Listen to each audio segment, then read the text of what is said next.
Future commandos. आज हम पढ़ेंगे मॉडर्न इंडिया। और ट्रस्ट मी गाइस, इससे इजी और इंटरेस्टिंग तरीके से आपने आज तक कभी भी मॉडर्न इंडिया नहीं पढ़ी होगी। एक बार आप इसको देखना, आपको समझ में आएगा कि यार ऐसे भी पढ़ा जाता है। और याद रखना, मैं हमेशा 4 तरीके से पढ़ाता हूँ। पहले मैं कॉन्सेप्ट सिखाता हूँ, फिर मैं पूरी एनसीईआरटी सिखाता हूँ, उसके बाद मैं सारे पीवाईक्यूज कराता हूँ, और चौथे में मैं सारी ट्रिक से सारी चीज़ों को याद कराता हूँ। तो ये पहला पार्ट है, ये कॉन्सेप्ट है, ठीक है। और उसके बाद तीनों पार्ट आएंगे, उसमें मैं आपको सब कुछ एनसीईआरटी, पीवाईक्यूज और फिर सब कुछ ट्रिक के साथ याद कराऊंगा। तो आपको क्या करना है, इस वीडियो को बहुत अच्छे से आराम से बैठकर देखना है, तभी आपको चीज़ें समझ में आएंगी, ठीक है। तो चलो स्टार्ट करते हैं। Modern India.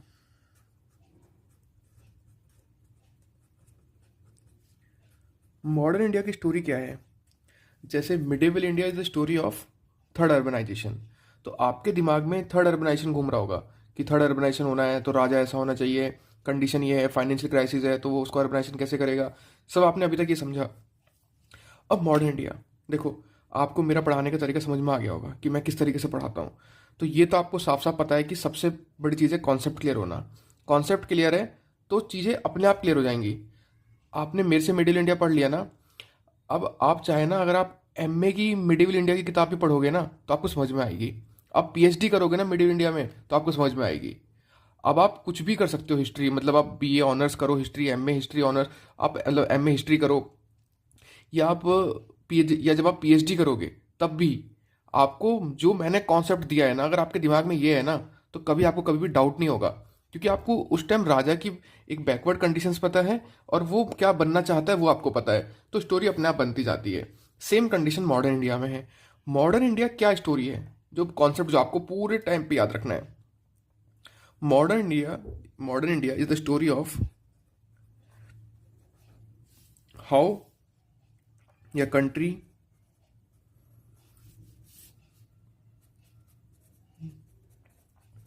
Turning into a nation, country turning into a nation. मतलब किस तरीके से हम पहले एक कंट्री थे और अब एक नेशन। नेशनलिज्म क्या होता है, मतलब कि एकता। कंट्री में उस टाइम बहुत सारी चीज़ें थी, बट अब हम एक नेशन में कन्वर्ट हुए। तो मॉडर्न इंडिया जो पढ़ेगा उसे समझ में आएगा कि कंट्री से नेशन कैसे कन्वर्ट हुआ, under the under a foreign power, under a foreign power. कौन सी फॉरेन पावर थी? ब्रिटिश। ब्रिटिश। तो मॉडर्न इंडिया क्या स्टोरी हो गई? Modern India is the story of a country turning into a nation under the guardianship of a foreign power. Country turning into a nation, ये story है ये, ठीक है। इतना समझ गए? मिडिल इंडिया में हम कहाँ तक हम लोग आ गए थे? औरंगजेब तक आ गए थे। अब एक चीज आपको पता होनी चाहिए, वो कॉन्सेप्ट है। क्या कॉन्सेप्ट? कॉन्सेप्ट क्या है? कॉन्सेप्ट है कि prosperity can not survive with weakness.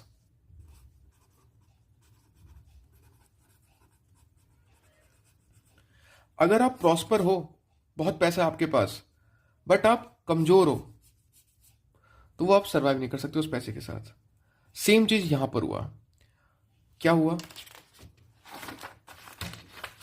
यहां पर भी सेम चीज हुई। क्या हुआ यहां पर? उस टाइम जो इंडियन सब कॉन्टिनेंट था, इंडियन सब कॉन्टिनेंट, सब कॉन्टिनेंट मतलब पता है क्या? फुल इंडिया उस टाइम पूरा। कौन कौन सा? Nepal, Pakistan, India, Sri Lanka, north east, पूरा इधर, मतलब पूरा इसको इंडियन सब कॉन्टिनेंट बोला जाता है। तो इंडियन सब कॉन्टिनेंट में क्या क्या चीज़ें हैं? इंडियन सब कॉन्टिनेंट में नेचुरल रिसोर्सेज हैं। नेचुरल रिसोर्सेज हैं, ठीक है। यहाँ पे वो सुना है आपने गाना, मेरी धरती सोना उगले? क्यों? यहाँ पे नेचुरल रिसोर्सेज हैं। गंगा यमुना दोआब है, खेती बहुत अच्छी होती है, ठीक है। साउथ में स्पाइसेस मिलती हैं जो यूरोप में नहीं मिलती। तो इस तरीके से हमारे यहाँ नेचुरल रिसोर्सेज की भरमार है, ठीक है। सेकंड चीज, डिस्कवरी ऑफ मानसून। आपको पता है, अगर आप एक नदी में बोट में कुछ सामान रख के चलोगे और जो चप्पू होता है उससे अगर इस तरीके से आप जब चलते हो तो बहुत इजीली चल सकते हो। बट समुद्र में चलना इतना आसान नहीं होता।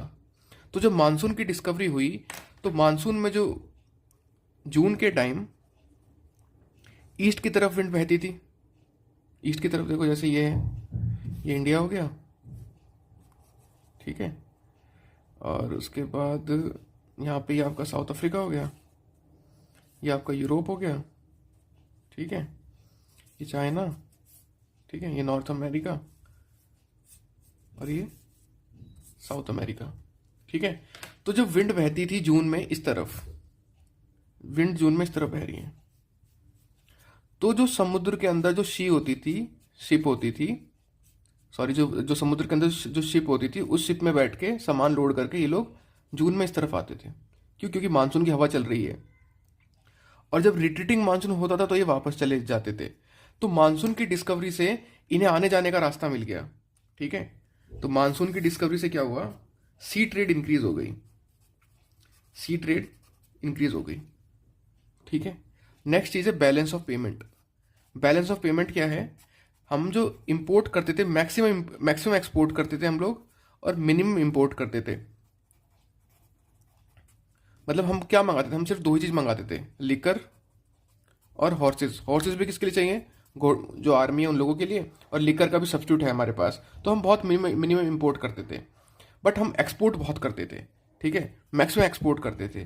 तो इस वजह से हम लोग एक सेल्फ सफिशिएंट इकोनॉमी थे, self sufficient economy, self sufficient economy, ठीक है, ठीक है। तो क्या क्या क्या समझ में आया आपको कि हमारा जो इंडियन सब कॉन्टिनेंट है बहुत ज़्यादा नेचुरल रिसोर्सेज है, हम एक्सपोर्ट बहुत कर रहे हैं, इंपोर्ट बहुत कम कर रहे हैं, और मानसून की डिस्कवरी हो चुकी है। और मानसून की डिस्कवरी की वजह से क्या हो रहा है, लोगों को पता लग गया कि भैया इस तरीके से बहुत जल्दी से यहाँ पे शिप लेके आ सकते हो अपनी।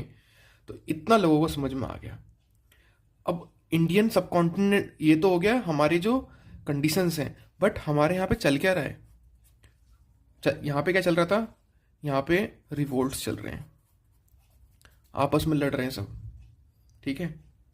तो इस चीज का फायदा उठाते हुए यूरोपियंस यहाँ अंदर आए। तो सबसे पहले जो मानसून की डिस्कवरी के बाद जो सबसे पहले अंदर आया 1498 में, he was Vasco da Gama, Vasco da Gama, ठीक है। याद रखना इस चीज को, मैं अभी कौन सी कहानी बता रहा हूँ, याद रखना, कहानी सुनते जाओ।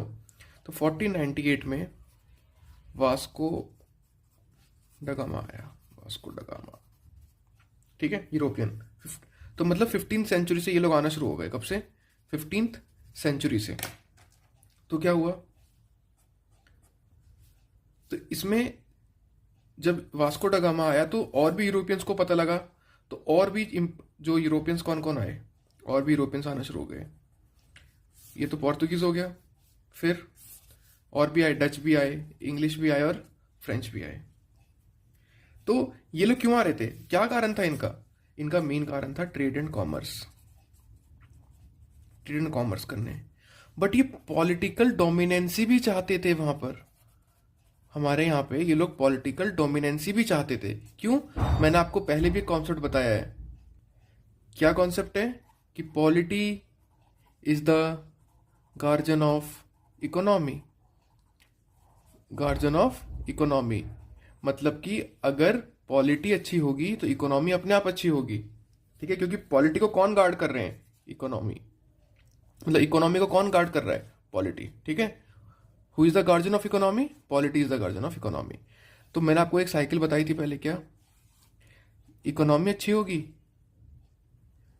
यहां पे बैठा हुआ है एम्परर, एम्परर, और यहां पे एम्पायर। इकोनॉमी बढ़ेगी, एम्पायर बढ़ेगा, तो एम्परर अच्छे से रूल कर पाएगा। तो इन्हें इस कॉन्सेप्ट का पता था। इससे क्या बढ़ेगा इनका? इकोनॉमी। इससे क्या बढ़ेगा इनका? एम्पायर। तो ये तो एम्परर काम कर पाएगा। तो यूरोपियंस का मेन मकसद ये भी शुरू हो गया, ठीक है। तो 1510 में पोर्तुगीज ऑक्युपाइड गोवा, पोर्तुगीज ऑक्युपाइड गोवा, ठीक है। फिर 1636 में पोर्तुगीज ने फिर से ट्राई किया, पोर्तुगीज ने फिर से क्या ट्राई किया? क्या ऑक्युपाई करने का? हुगली ऑक्युपाई करने का ट्राई किया। बट याद रखना, but north India at the time was ruled by a very powerful ruler Shahjahan. Shahjahan उस टाइम रूल कर रहा था, तो ये पोर्तुगीज को ऑक्युपाई नहीं करे। They tried to occupy but occupy नहीं कर पाए। फिर 1686 में इंग्लिश ने ट्राई किया। English tried to occupy Hugli but नहीं कर पाई। क्यों? At that time north India was ruled by Aurangzeb. Aurangzeb ने बोला भैया ऐसे नहीं चलेगा यहाँ पे, ठीक है, तो ही थ्रू देम आउट। उसके बाद अंग्रेज ने इसके पैर पकड़ लिए कि भैया माफ़ कर दीजिए, गलती हो गई, अंकल जी छोड़ दो, ठीक है। तो औरंगजेब ने इन्हें छोड़ दिया। क्यों? क्योंकि ये लोग भैया लेके आते थे बाहर से सोना, गोल्ड लेके आते थे, तो औरंगजेब ने इन्हें छोड़ दिया, चलो कोई नहीं। तो अब क्या हुआ? अब ये लोग हो गए पोर्तुगीज, इंग्लिश, डच, फ्रेंच, ये सारे के सारे क्या हो गए? ये सारे के सारे हो गए इनएक्टिव, डॉर्मेंट हो गए, इनएक्टिव। बट याद रखना, इनएक्टिव हुए but they are waiting for the right opportunity, so they became inactive and waiting for the right opportunity, right time के लिए वेट कर रहे हैं। अब राइट टाइम क्या होगा? फिर राइट टाइम आया 1739 में। 1739 battle of Karnal. 1739 battle of Karnal किस किस के बीच में? नादिर शाह और मुगल रूलर मोहम्मद शाह रंगीला, ठीक है। नादिर शाह जो ईरान का था वो जीत गया, ये हार गया। और इस बैटल में Nadir Shah defeated and plundered क्या क्या लेके गया? 70 करोड़ तो रुपए ले गया। पीकॉक थ्रोन,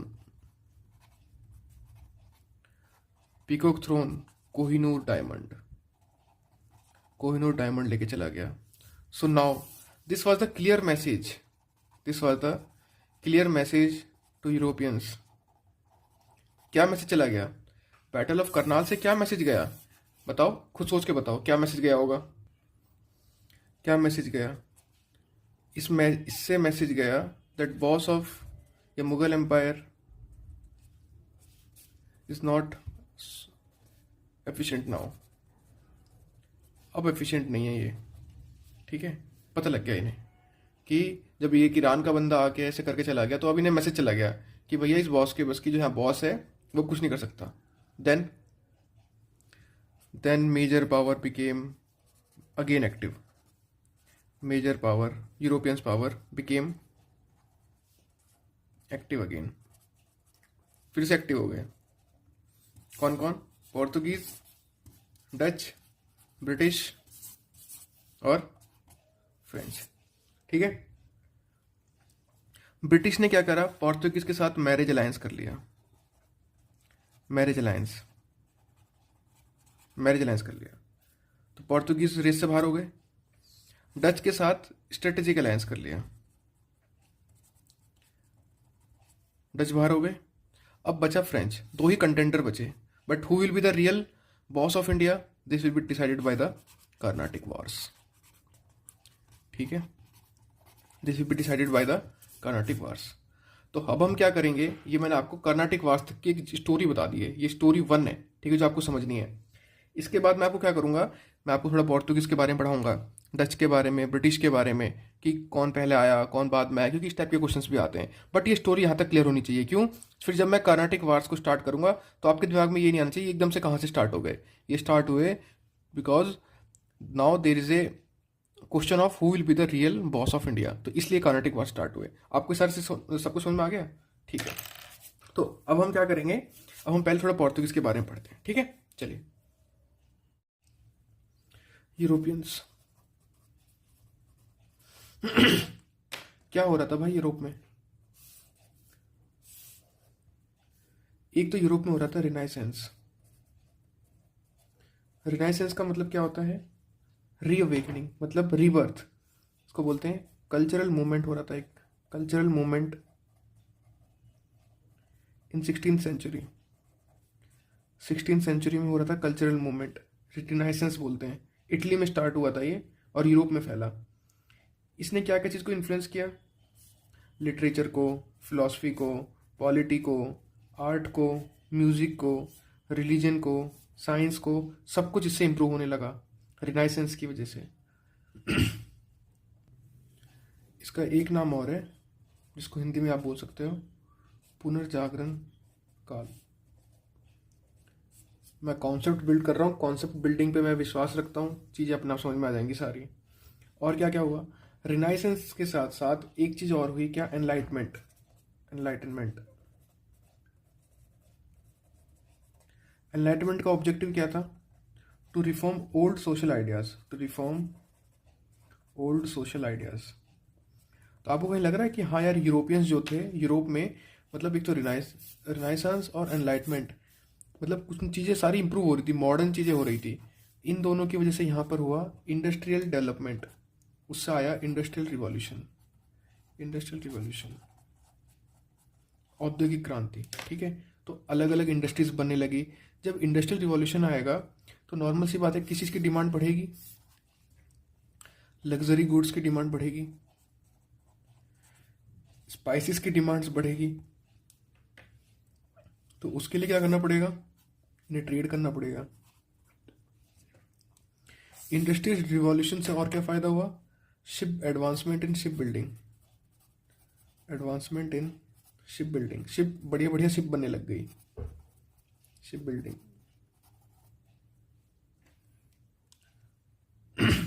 और तो ट्रेड के लिए भी आते थे।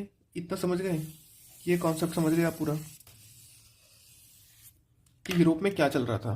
क्योंकि यूरोपियंस आके यहाँ राज करेंगे तो उनके माइंडसेट पता होना चाहिए ना, कि साइंटिफिक थिंकिंग के बारे में वो लोग सोचते हैं, वो इंडस्ट्रीज़ के बारे में सोचते हैं। तो ये वो यहाँ पर आके इंडस्ट्रीज़ भी लगाएंगे। हर चीज़ आपको ध्यान से सोचनी है। वो किस तरीके से आ रहे हैं? बढ़िया बढ़िया शिप बनने लग गई, तो पानी के रास्ते से शिप से आ रहे हैं वो, ठीक है, मानसून का फ़ायदा उठाकर आ रहे हैं। तो ये सब आपको बेसिक कॉन्सेप्ट समझ में आ गया। अब उनका मेन वो क्यों आते थे, ये तो हो गया ट्रेड के पर्सपेक्टिव, पॉलिटिकल डोमिनेंसी थी। उसके बाद वो क्योंकि एक फुलफिलमेंट, आपको पता है, फुलफिलमेंट ऑफ फाइनेंशियल एम्बिशन, जब उनका फाइनेंशियल एम्बिशन फुलफिल होगा ना, that will lead to fuelling of political ambition rise. मतलब पॉलिटिकल एम्बिशन के लिए फ्यूल जग जाएगा, ठीक है, कि अब वो फाइनेंशियल पूरा हुआ तो पॉलिटिकली भी कुछ करें। तो एक 3G कॉन्सेप्ट है, 3G कॉन्सेप्ट, कि वो क्यों आए यहाँ पे? गॉड, ग्लोरी और गोल्ड। कैसे आते थे? ऐसा कहा जाता है कि जो भी इस तरीके से रास्ता ढूंढ के पानी के रास्ते से आता था, उन एक्सप्लोरर्स को ग्लोरी, उन एक्सप्लोरर्स को जो एक्सप्लोर करते थे वर्ल्ड को, were considered heroes. Explorer were considered heroes, उन्हें हीरोज माना जाता था कि भैया हीरो है, भैया वहां तक घूम कर आ गया, ठीक है। और वो दे वांट टू, वो फाइंड करना चाहते थे एक न्यू वर्ल्ड को, and spread word of God, ठीक है। और गोल्ड, वो गोल्ड लेके आते थे और स्पाइस लेके जाते थे, ठीक है। तो ग्लोरी, गॉड एंड गोल्ड, इस तरीके से आपको एक कॉन्सेप्ट याद रखना है। समझ गए कि अब कौन आएगा? अब सबसे पहले आएगा Vasco da Gama. Vasco da Gama, तो पोर्तुगीज के बारे में हम पढ़ेंगे, पोर्तुगीज के बारे में। पोर्तुगीज, ठीक है, पोर्तुगीज के बारे में पढ़ेंगे।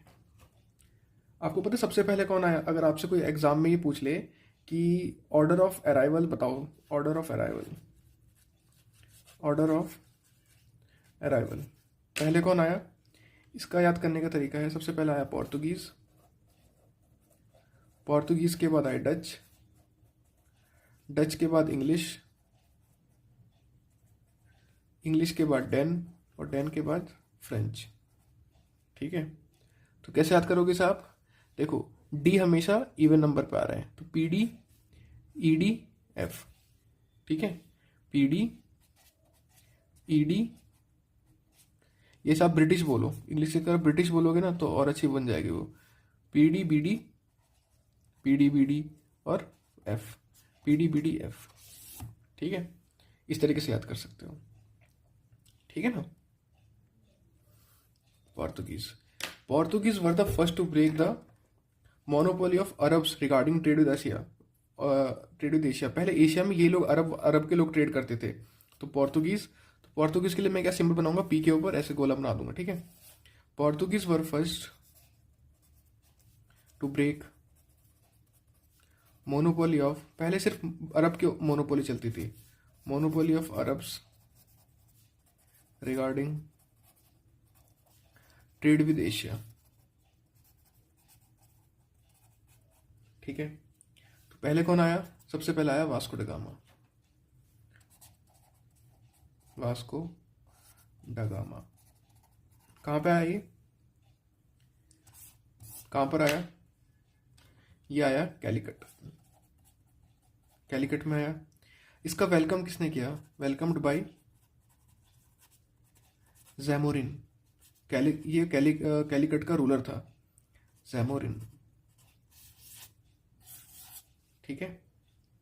और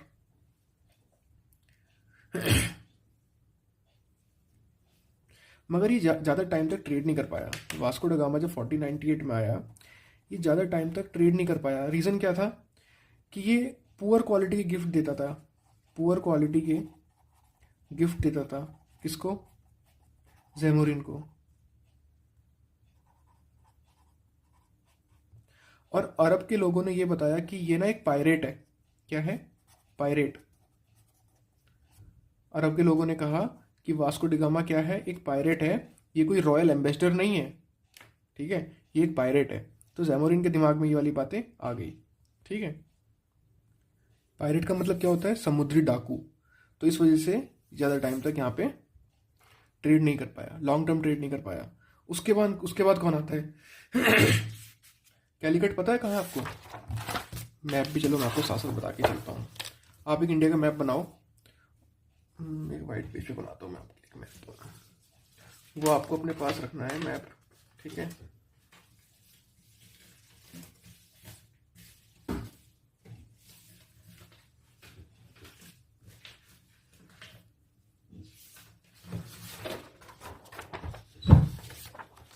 ठीक है,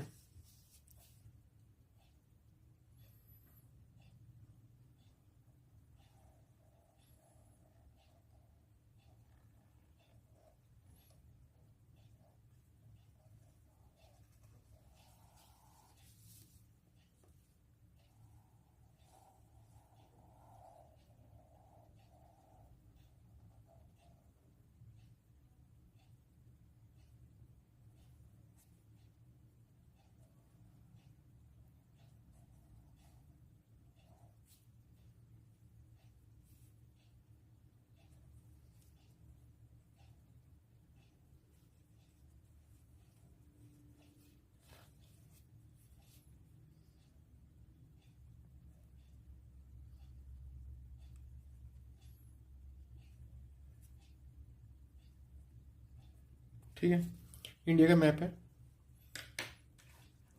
यहाँ पर है कैलिकट, देखो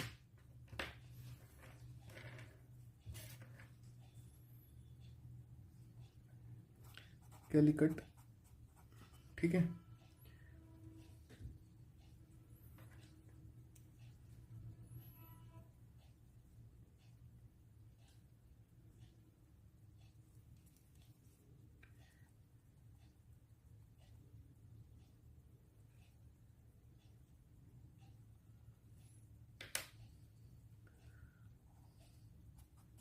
यहाँ पे माहे है, ये वाला जो एरिया ये है केरला, प्रेजेंट टाइम का केरला है ये क्या है, ये प्रेजेंट टाइम का तमिलनाडु है, ठीक है।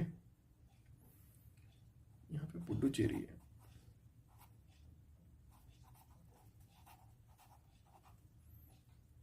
ठीक है। यहाँ पे मसूलीपट्टनम है। ये सब सिटीज़ आपको मैं बताऊंगा, इसलिए मैं पहले मार्क कर रहा हूँ यहाँ पे, ठीक है। यहाँ पे हुगली है, हुगली,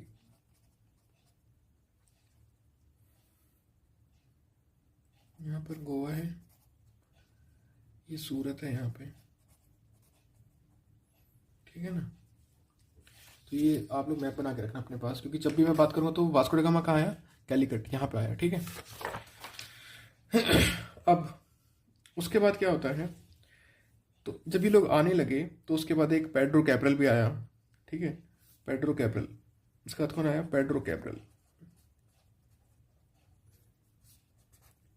ही स्टेबलाइज द फर्स्ट फैक्ट्री, उसने पहली फैक्ट्री लगाई एट कैलिकट।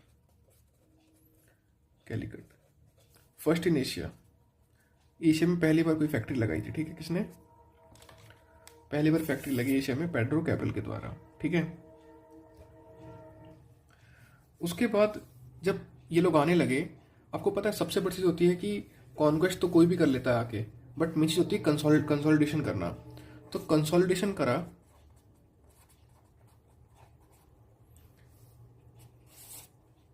पहला वाइसरॉय जो था, जो आया, उसका नाम था फ्रांसिस्को डी अल्मीडा। क्या था, कौन था ये?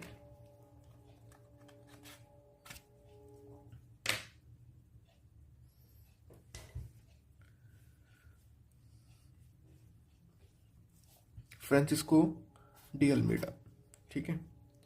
ही वॉज द वाइसरॉय, ये एक वाइसरॉय था पोर्तुगीज का। इसका विजन क्या था? इसका विजन था टू मेक पोर्तुगीज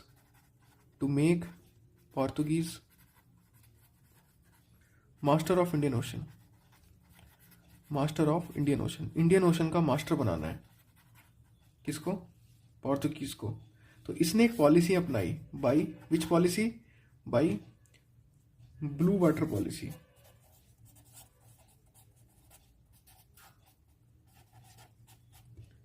इसमें इसने क्या करा, 2 लाइसेंस बनाए, ठीक है।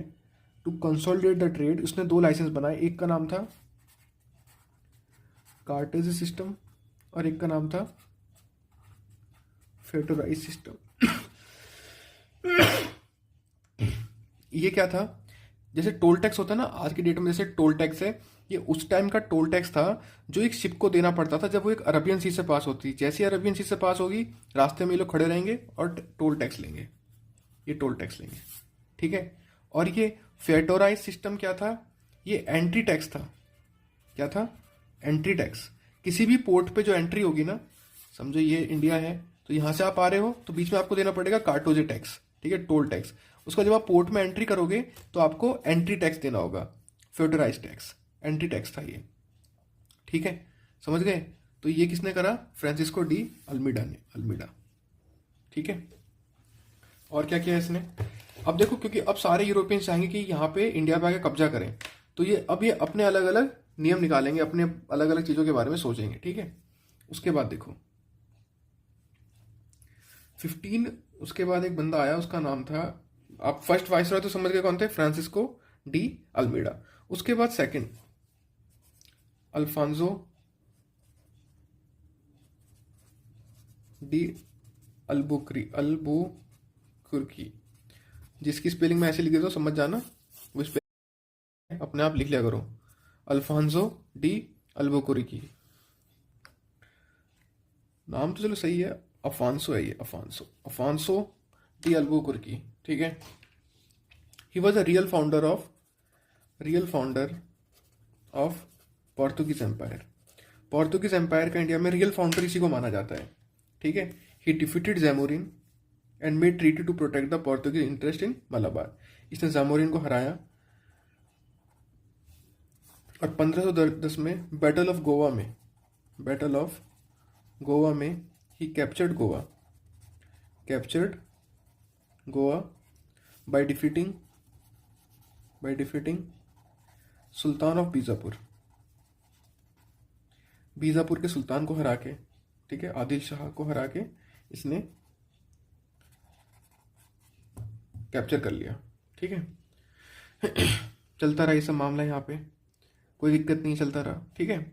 बट हमको एक चीज़ याद रखनी चाहिए, फिर हुआ क्या, मतलब किस तरीके से ये जब चल रहा था, सब कुछ सही चल रहा था, तो ये किस तरीके से यहाँ से, मतलब सिर्फ इंग्लिश से क्या इन्होंने ऐसी ट्रीटी कर ली कि यहाँ से चले गए, ये हमको जानना है। पोर्तुगीज, ठीक है, सुनते जाना। एक तो इंटरनल फैक्टर, क्या? एक तो इनकी पॉपुलेशन यहाँ पे स्मॉल थी, तो and they also lack the development of shipping. ये शिपिंग की डेवलपमेंट नहीं थी, मतलब ये लैक करते थे उसको कैसे डेवलप करना है, ठीक है। इनके करप्शन भी था, करप्शन, इनके एडमिनिस्ट्रेशन में करप्शन होने लग गया, ठीक है। कोई भी इफेक्टिव लीडर नहीं आया, अलबुकरी के बाद कोई भी इफेक्टिव लीडर नहीं आया। तो वैक्यूम था लीडरशिप में, वैकेंट लीडरशिप, ये सब चल रहा था, ठीक है।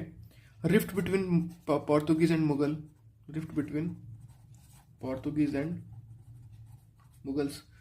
और ये लोग रिलीजियसली फोर्स्ड कन्वर्जन भी करा रहे थे, फोर्स्ड कन्वर्जन्स, ठीक है। तो इन सब चीज़ों को देखते देखते और वैकेंट लीडरशिप को देखते देखते फिर क्या हुआ, political vacuum paved way for British. जब उन्हें देखा ना कि पॉलिटिकल वैक्यूम चल रहा है, and this paved the way for British. तो 1608 में कैप्टन विलियम हॉकिंस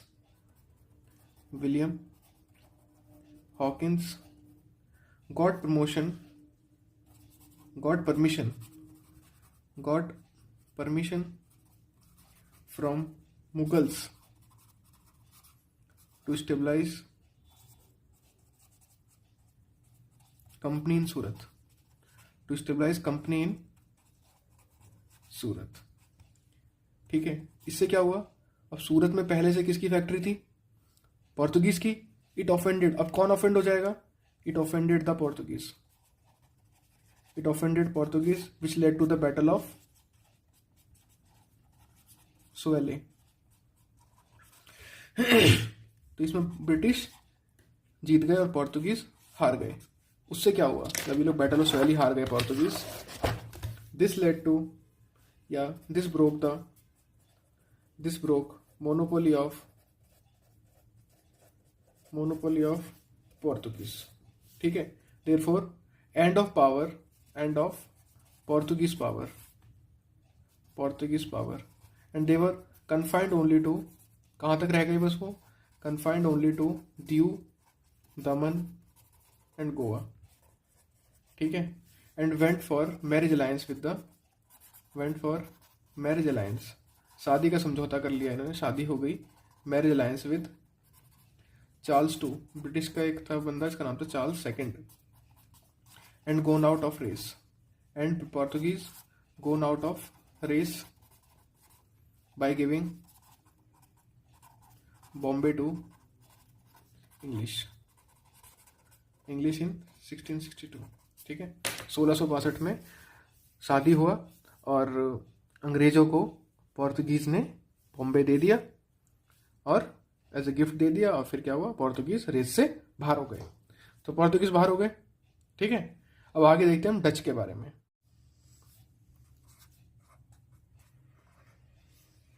डच, ठीक है। अगर आपने यूरोप का मैप देखा होगा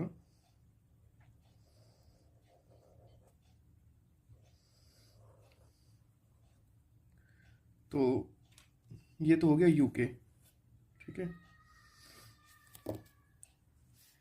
ये वाला एरिया जो है ये है पोर्तुगीज का, ये है स्पेन, ये है फ्रांस, फिर ये है डच, और ये है जर्मनी, ठीक है। तो डच है यहाँ से, ठीक है। ये लोग यहाँ से आए थे। देवर बेसिकली कौन थे ये लोग, they were basically the government company, they stabilized the government company stabilized in 1602, ठीक है। मतलब कि इन्होंने एक बनाई डच ईस्ट इंडिया कंपनी, काम कब, 1602 में, ठीक है। और इसमें आपको इतना ही जानना है, ज़्यादा डिटेल में मत जाना है इसमें। सेकंड चीज़ आपको पता होनी चाहिए कि इनका हेडक्वार्टर कहाँ था। इनका हेडक्वार्टर था बताविया में, बताविया इंडोनेशिया में, ठीक है। इनका जो मेन इंटरेस्ट था वो स्पाइसेस आइलैंड में था। जो इनका मेन इंटरेस्ट था वो स्पाइस आइलैंड में था, जैसे जावा, सुमात्रा, ठीक है। नॉट इन इंडिया, बट ये लोग यहाँ पे ट्रेड करते रहे, ठीक है। उसके बाद ब्रिटिश ने इन्हें कौन से बैटल में हराया, ब्रिटिश डिफीटेड देम इन, यहाँ पे जो अंग्रेज रह रहे थे, दे डिफीटेड इंडिया में जो अंग्रेज थे, they defeated them in battle of Bedara in 1769। ठीक है, इतना पता होना चाहिए आपको। ठीक है ना, डच के बारे में इतनी नॉलेज आपको होनी चाहिए। एक चीज़ और, कोई अगर आपसे ये पूछ ले कि इन्होंने इनकी फर्स्ट फैक्ट्री कहाँ पे थी इंडिया में, कहाँ थी? मसूलीपट्टनम, आंध्र प्रदेश। ठीक है, ये रहा मसूलीपट्टनम। ठीक है, मसूलीपट्टनम, आंध्र प्रदेश। ये कभी कभी क्वेश्चन आ जाता है एग्जाम में। इतना समझ गए कि ये बेसिकली इंडोनेशिया में सेटल थे, बट इंडिया के थ्रू भी ट्रेड करते रहते थे ये लोग। और मसूलीपट्टनम इनकी पहली फैक्ट्री थी जो इंडिया में बनाई थी। ब्रिटिश ने इन्हें बैटल ऑफ बदारा में हरा दिया। ठीक है, and therefore in 1824 Dutch went strategic alliance with went for strategic alliance with English के साथ स्ट्रेटेजिक अलायंस में चले गए। क्या अलायंस करी इन्होंने? इन लोगों ने अलायंस ये करी कि Dutch surrendered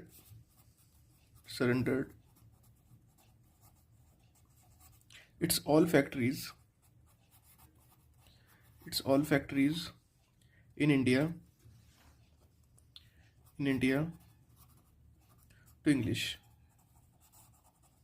to English. Dutch ने अपनी सारी फैक्ट्री सरेंडर कर दी टू इंग्लिश, ब्रिटिशर्स को दे दी, जैसे कि textile industries.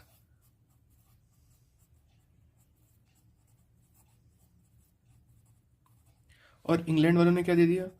English gave, Britishers ने क्या दिया? Gave spice land to Dutch.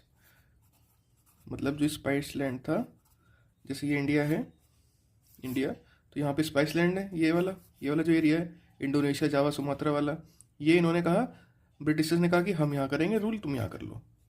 ठीक है, तो स्ट्रेटेजिक अलायंस हो गया। ये जब मैंने आपको कहानी समझाई थी तब भी मैंने ये बताया था ये। ठीक है, जो मॉडर्न इंडिया की फर्स्ट वीडियो है, जिसको वो समझ में आ गई है ना, वो इन चीज़ों को अगर पढ़ रहा होगा तो उससे चीज़ें कनेक्ट हो रही होंगी। हाँ, मतलब पोर्तुगीज, चलो उनसे मैरिज अलायंस हो गया, डच से बाद में स्ट्रेटेजिक अलायंस हो गया। अब मेन कंटेंटर कौन बचेंगे? इंग्लिश और फ्रेंच। याद हो कहानी? ठीक है, सो नाउ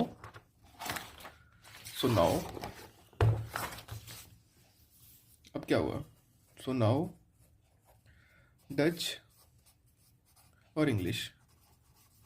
पोर्तुगीज तो कहाँ रह गए? पोर्तुगीज तो वहीं रह गए, कहाँ? दमन, दीव, गोवा, सिर्फ इतने में रह गए Portuguese.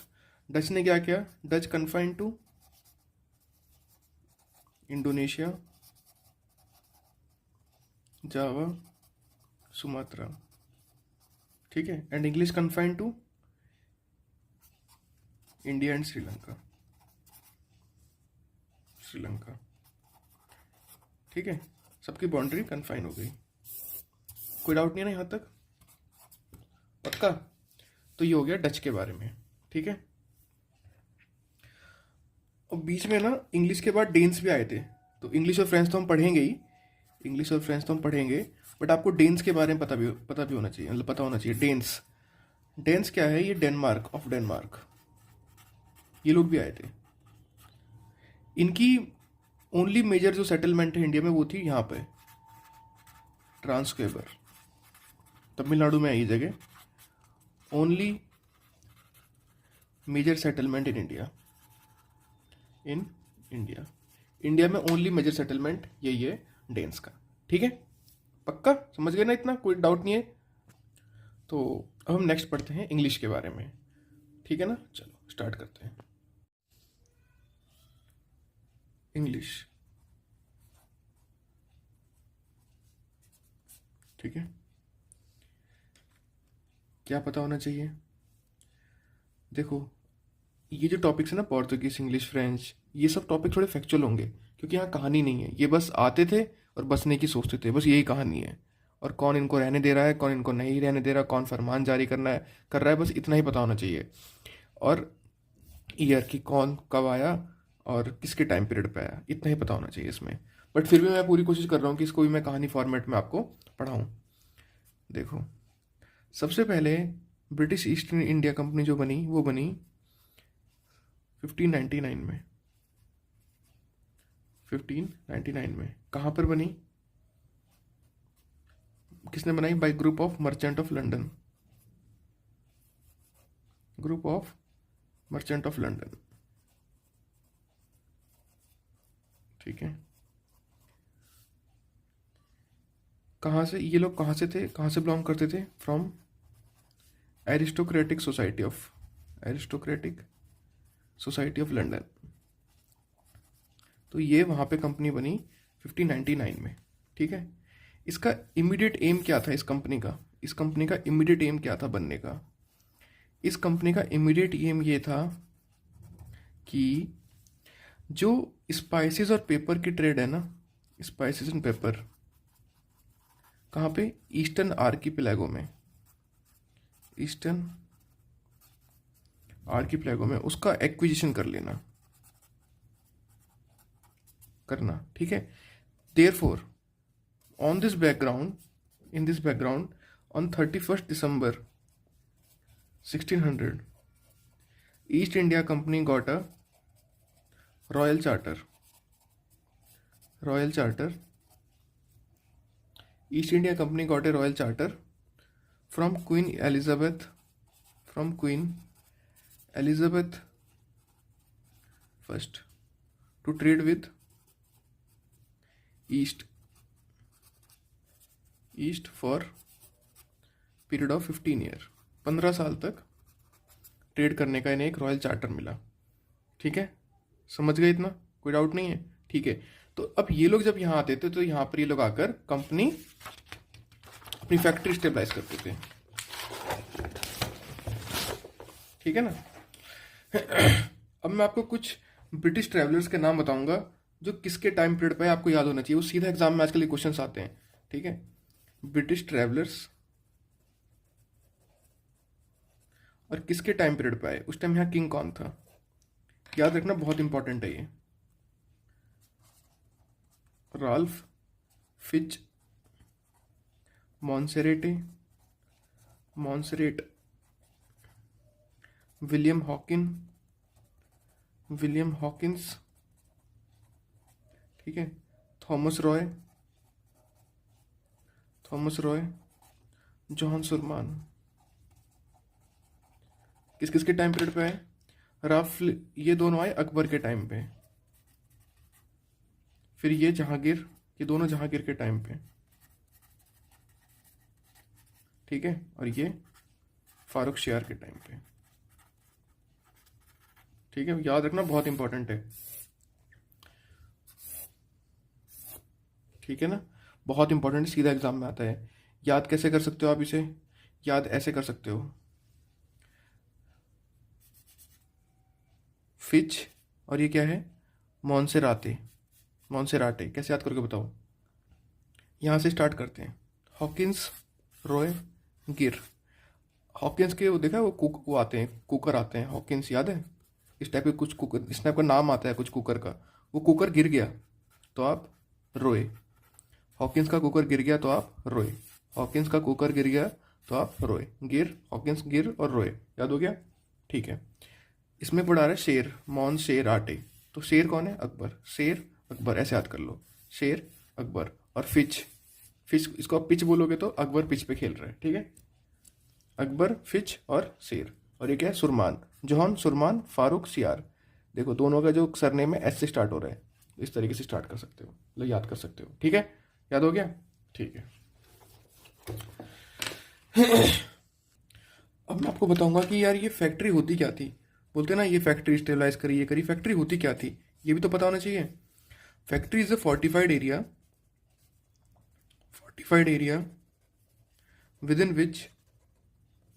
within which warehouses, offices, employee houses is situated। Factory ऐसा नहीं था कि वहाँ कुछ चीज़ें कंस्ट्रक्शन हो रहा है, वो ये बन रहा है, ऐसा कुछ नहीं था। ज़्यादा इंडस्ट्री नहीं थी ये। फैक्ट्री क्या थी? एक एरिया होता था, उसे फोर्टिफाई कर देते थे। वहाँ पे वेयर हाउस होते थे, ऑफिस होते थे इन लोगों के, इनके एम्प्लॉय के हाउस होते थे, उसे बोला जाता था फैक्ट्री। और ये एम्प्लॉय को बोला जाता था पहले फैक्टर। इसी वर्ड से ये टर्म आया फैक्ट्री।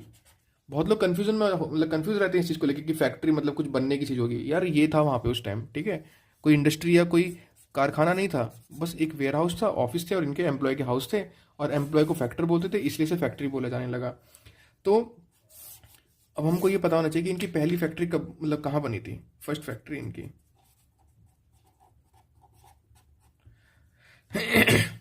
इनकी पहली फैक्ट्री बनी थी सूरत में। सूरत में। तो फर्स्ट फैक्ट्री ऑफ ब्रिटिश, तो ये तो 1613 में बनाई थी इन लोगों ने। और इन्होंने एक फैक्ट्री और बनाई थी, फर्स्ट फैक्ट्री, अगर एग्जाम में क्वेश्चन आ जाए, first factory in south southern India में कहाँ बनी थी बताओ? मसूलीपट्टनम। कब बनी थी? 1611 में बनाई थी इन्होंने। तो अगर एग्जाम में क्वेश्चन आता है कि पहली फैक्ट्री कौन थी, फर्स्ट फैक्ट्री ऑफ ब्रिटिश, तो सूरत। और first factory of British in south India, तो मसूलीपट्टनम। ठीक है, कोई दिक्कत नहीं है? ठीक है। अगर एग्जाम में समझो क्वेश्चन आ गया, आपको एग्जाम में आपका क्वेश्चन आ गया, देखना कितना कितना बढ़िया क्वेश्चन बनेगा। अब आपको बताना है इस चीज का आंसर। एग्जाम में क्वेश्चन आया आपका कि who was the emperor of India when East India company formed in London. जब 1599 में ये कंपनी बनी थी लंदन में, who was the emperor of India at that time? कौन था एम्परर बताओ?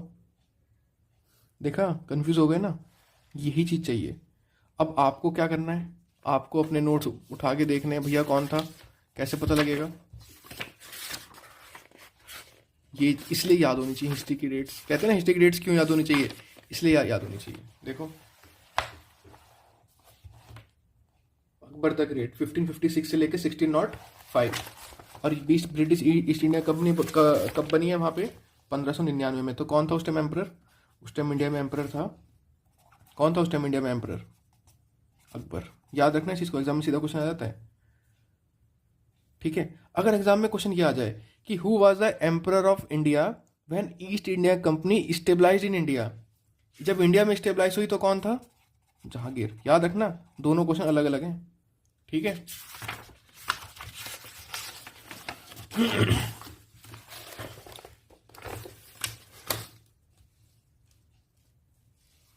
ठीक है, समझ में आ गया इतना? ठीक है। और इतना आप लोग समझ गए होंगे। अब हम कुछ बेसिक अंडरस्टैंडिंग देखते हैं कि internal management of east India company, क्योंकि कुछ कुछ टर्म्स यूज होंगे तो आपको पहले से मैं वो समझा देता हूँ। देखो, ईस्ट इंडिया कंपनी के अंदर एक होते थे सीओडी, तो बाद में मैं सीओडी लिखूंगा, पहले अभी समझा रहा हूँ, इसको यहीं समझ लो। इनको बोलते हैं कोर्ट ऑफ डायरेक्टर्स। ठीक है। They are responsible for administration in company, administration of company. Company की एडमिनिस्ट्रेशन के लिए कौन रेस्पॉन्सिबल है? सीओडी। ठीक है। एक होती थी court of proprietors, court of proprietors. इनका मतलब क्या है? ये होते थे शेयर होल्डर्स। कंपनी, कोई भी कंपनी खुलती है तो उसमें कुछ लोग पैसा लगाते हैं, तो ये शेयर होल्डर्स हैं, शेयर होल्डर्स। ठीक है। ये हर साल 24 सीओडी को इलेक्ट करते थे, एनुअली इलेक्ट 24 सीओडी एनुअली, हर साल। ठीक है। अब सीओडी किसको अपॉइंट करता था? ये जो 24 सीओडी हैं ये अपॉइंट करते थे गवर्नर को। ठीक है। ये किसको अपॉइंट करते थे? ये अपॉइंट करते थे गवर्नर को। समझ गए इतना? ठीक है। ठीक है, समझ गए। Court of director, court of proprietor. Proprietor इनको इलेक्ट करते थे, ये गवर्नर को इलेक्ट करता था। तो इसका मतलब है कि डिसीजन लेवल अब दो लेवल्स पे होगा। देखो कैसे कैसे, ध्यान से देखना। डिसीजन लेवल कैसे कैसे होगा? डिसीजन मेकिंग टू लेवल्स, दो लेवल्स पे होंगे डिसीजन मेकिंग। ठीक है। एक बॉडी होगी जो लंदन में होगी, जहां पे कंपनी बनी है, सुपीरियर बॉडी इन लंदन। ठीक है। एक होगा subordinate body in Asia presidencies, in Asia presidencies. ठीक है, तो यहाँ पे सबसे टॉप पे कौन है? Queen Elizabeth, queen Elizabeth first. उनके नीचे कौन है? कोर्ट ऑफ प्रोप्राइटर्स, और उनके नीचे कोर्ट ऑफ डायरेक्टर्स। यहाँ पे गवर्नर होंगे, याद रखना। तो यहाँ गवर्नर है, यहाँ पे ये है। ठीक है, समझ गए? कोई कॉन्सेप्ट इतना समझ में आ गया? पक्का? डिसीजन मेकिंग तो एक इंडिया में, मतलब जहाँ एशिया में, जहाँ पे वो गवर्नर होगा और ये होगा। कोर्ट ऑफ डायरेक्ट किसको अपॉइंट करेंगे? ये अपॉइंट करेंगे गवर्नर को। ठीक है, समझ जाओ इस चीज़ को, गवर्नर कौन है, कोर्ट ऑफ डायरेक्टर कौन है, क्योंकि जब मैं बाद में पढ़ाऊंगा तो डीप चलेगा सब कुछ मामला। ठीक है, आगे चलिए। कॉन्सेप्ट बिल्ड कर रहा हूँ, बहुत ध्यान से करते जाना, बहुत ध्यान से पढ़ते जाओ। ठीक है, नेक्स्ट देखो। अब मैं आपको कुछ ऐसी टैक्टिक्स बताऊंगा जो ये लोग यूज करते थे कब्जा करने के लिए। तो कब्जा मतलब, कब्जा मैं इसलिए बोल देता हूँ क्योंकि आपको समझ में आ जाए। In reality it is called consolidation of the empire, कि एम्पायर को कंसोलिडेट कैसे करना है। तो ये क्या क्या टैक्टिक यूज करते थे, क्योंकि जब मैं आपको बाद में ये चीज़ कराऊंगा तो आपको पता नहीं, अच्छा है ये वाली टैक्टिक लगाई। दो टाइप की टैक्टिक्स होती हैं, एक होती है सॉफ्ट और एक होती है हार्ड। सॉफ्ट टैक्टिक्स में इन्होंने क्या क्या करा? सॉफ्ट टैक्टिक्स में इन्होंने क्या क्या करा? ये लोग क्या करते थे? ऑफिशियल डिप्लोमेट को सेंड करते थे। They send the official diplomats. India में क्या करते थे ये लोग, अंग्रेज ऑफिशियल डिप्लोमेट्स भेजते थे। They send to obtain trading rights, कि जाके ट्रेडिंग राइट्स लेके आ जाओ, ट्रेड करने के राइट्स लेकर आओ। देखा था अकबर के टाइम पे भी आए, जहांगीर के टाइम पे भी ये लोग आए हैं। तो ये लोग आते थे ऐसे धीरे धीरे करके आते थे। ठीक है, और फिर और क्या है, जैसे और क्या चीज़, जैसे सॉफ्ट डिप्लोमेसी करते थे। सॉफ्ट डिप्लोमेसी मतलब क्या होता है? सॉफ्ट डिप्लोमेसी का मतलब है गिफ्ट देते थे, गिविंग गिफ्ट्स, कि राजा लीजिए हम आपके लिए गिफ्ट लेके आए, राजा खुश हो जाता था। ठीक है, और ऐसा कहते हैं जो हॉकिंस था ना, विलियम हॉकिंस, जो मैंने आपको बताया था, he was aware of Turkish language. ठीक है, ही परसुडेड जहांगीर। जैसे विलियम हॉकिंस है, विलियम हॉकिंस, ही न्यू तुर्किश लैंग्वेज। ठीक है, and he persuaded Jahangir, persuaded Jahangir. ठीक है, सॉफ्ट डिप्लोमेसी। एक चीज और याद रखना, एक बंदा था जिसका नाम था विलियम हैमिल्टन। विलियम हैमिल्टन, ये फिजिशियन था ये। ही ट्रीटेड फारूक सियार, इसने फारूक सियार को ट्रीट किया था। ही ट्रीटेड द फारूक सियार। आफ्टर दिस फारूक सियार gave him gift of Dastak, Farooq सियार ने इसे दस्तक दिया था, दस्तक का गिफ्ट। दस्तक मैं आपको बताऊंगा क्या होता है आगे चल के। ठीक है, तो ये लोग सॉफ्ट डिप्लोमेसी खेलते थे, ऑफिशियल डिप्लोमेट्स का यूज करते थे, डिप्लोमेटिक नेगोशिएशन करते थे, डिप्लोमेटिक नेगोशिएशन। ठीक है, एक है और क्या करते थे? Policy of decentralisation. Policy of decentralisation मतलब कि ये क्या करते थे? They give more functional autonomy to their servants. ठीक है, in comparison to other East India Company. और भी ईस्ट इंडिया कंपनी जैसे पोर्तुगीज या डच की जो ईस्ट इंडिया कंपनी थी, उनसे ज़्यादा इनका पॉलिसी ऑफ डिसेंट्रलाइजेशन था। ये अपने सर्वेंट्स को ऑटोनॉमी देते थे, ऑटोनॉमी टू सर्वेंट्स। समझ गए? देखो क्या क्या काम कर रहे हैं, ऑफिशियल डिप्लोमेट भेज रहे हैं, जो जिनको भेज रहे हैं उनको ऑटोनॉमी दे रहे हैं, डिप्लोमेटिक नेगोशिएशन करते हैं, सॉफ्ट डिप्लोमेसी का यूज करते हैं। ये तो होगी सॉफ्ट टेक्निक्स। हार्ड क्या है? हार्ड क्या क्या टेक्टिक्स इन्होंने यूज करी? Naval supremacy, naval supremacy, naval supremacy to dominate the trade route, to dominate the trade route, trade route को डोमिनेट करने के लिए। और क्या करते थे? Fortification of factories, fortification of factories मतलब इन्होंने फैक्ट्री बनाई, फैक्ट्री को फोर्टिफाई कर दिया चारों तरफ से, किला मतलब किलाबंदी टाइप कर दिया, बंद कर दिया उसे। ठीक है, और उस जब पूरा किलाबंदी करने के बाद उस पर माउंटिंग आर्म्स, उस पर गोले बारूद लगा दिए, माउंटिंग आर्म्स। ठीक है, और क्या करा इन्होंने? War with east India company, other East India Company, और भी जो ईस्ट इंडिया कंपनी थी, जैसे कि पोर्तुगीज के अगेंस्ट इन्होंने वॉर किया, डच के अगेंस्ट वॉर किया, फ्रेंच के अगेंस्ट वॉर किया। पोर्तुगीज के अगेंस्ट क्या था? बैटल ऑफ स्वेली से इन्होंने इन्हें भगा दिया। डच को कैसे भगाया? बैटल ऑफ चिंसूरा, चिंसूरा या बैटल ऑफ बेदारा, इससे भगा दिया। फ्रेंच को कैसे भगाया? कार्नाटिक वार्स के बाद भगा दिया। ठीक है, तो इन्होंने इनके सब मतलब देखो, मैं आपको जो सिखाना चाह रहा हूँ, मैं आपको पढ़ा रहा हूँ, बट मैं आपको ये भी सिखा रहा हूँ कि ये सोचते किस तरीके से थे। सही है कैमरा। ठीक है, मैं आपको ये सिखा रहा हूँ कि इनकी सोच देखो, प्यार से बात भी कर रहे हैं और डंडे से बात भी कर रहे हैं, दोनों तरीके से बात कर रहे हैं ये। एक काम इन्होंने और बहुत तगड़ा करा, क्या? Involving in local politics. ये लोग लोकल पॉलिटिक्स में इन्वॉल्व हो जाते थे। दो भाई झगड़ा कर रहे हैं, एक्स और वाई, इनको पता लगा कि एक्स थोड़ा स्ट्रांग है, इसको सपोर्ट करने लग जाते थे, इसको एलिमिनेट कर देते थे, फिर बाद में इसको भी एलिमिनेट कर देते थे। Involving in the local politics, तो क्या हो गया? Involving in local politics, war with other East India company, fortification करते थे, और नेवल सुप्रीमेसी। ये इनके हार्ड टैक्टिक्स ये लोग यूज करते थे। समझ गए? ये सब ध्यान रखोगे तभी आगे की कहानी समझ में आएगी। ठीक है, ठीक है। आपको पता है लोकल पॉलिटिक्स में ही इन्वॉल्व होके कार्नाटिक वार्स हुए, कार्नाटिक वार हुए ना ये वाले, ये लोकल पॉलिटिक्स में इन्वॉल्व होके हुए। मराठास के साथ जो इनके वार हुए, लोकल पॉलिटिक्स में घुसे तब हुआ, मैसूर में। ठीक है, बंगाल के नवाब के साथ, नवाब ऑफ बंगाल, मतलब जैसे कि बंगाल है या कोई भी चीज़ है, तो एक स्टेट के अंदर घुस के वहाँ आपस में जो भी उनमें लड़ रहे हैं उनको देखा कि क्या क्या हो रहा है, समझा, और वहाँ एक गद्दार ढूंढा, और गद्दार ढूंढा मतलब एक वो बंदा जो पता है जो बिट्रेल कर सकता है, उसको ढूंढा और सब कुछ समझा और कब्जा कर लिया। ठीक है, यही इनका काम था।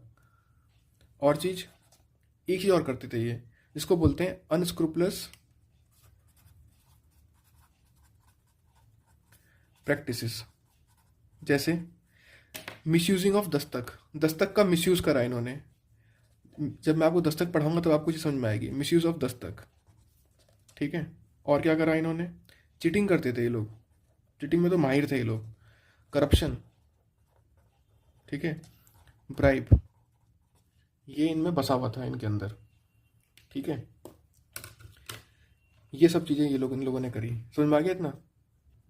ठीक है, समझ गए इतना पक्का? इसमें एक चीज़ और देखना, इसमें गवर्नर के नीचे होती थी प्रेसिडेंसीज, ये मैं लिखाना भूल गया आपको, और इसके नीचे होती थी काउंसिल। प्रेसिडेंसीज टोटल 3 थी, मद्रास, बॉम्बे, बंगाल। ठीक है, ये इंडिपेंडेंट होती थी, independent to each other, independent to each other. ठीक है, और काउंसिल में सीनियर मर्चेंट होते थे कंपनी के। ठीक है, समझ में आएगा ये आपको कि गवर्नर है, अच्छा गवर्नर एक चीज़ हो गई, फिर प्रेसिडेंसी भी कुछ चीज़ होती है, फिर ये ऐसे, अच्छा 3 अलग अलग होती हैं, अच्छा काउंसिल होती है। जब मैं आपको ये सब जब आऊँगा ना यहाँ पे, ये तो मैंने आपको एक ओवरव्यू चार्ट दिया है कि आप चीज़ों को समझ पाओ। ठीक है, तो अब हम पढ़ते हैं, इतना होने के बाद फ्रेंच के बारे में। ठीक है, कि उसके बाद फिर हम कर्नाटिक वार स्टार्ट करेंगे, बट वो कहानी जो मैंने आपको पहली वीडियो में बताई थी वो कहानी दिमाग में होनी चाहिए। ये तो मैंने आपको अंदर घुस के कि थोड़ा सा पॉलिटिक्स, थोड़ा इनके बारे में बता दूं, पोर्तुगीज़ के बारे में, डच के बारे में, फ्रेंच के बारे में, तो मैंने इसलिए आपको ये अंदर बता दिया। ठीक है, और इसके बाद हम देखेंगे फ्रेंच के बारे में। ठीक है,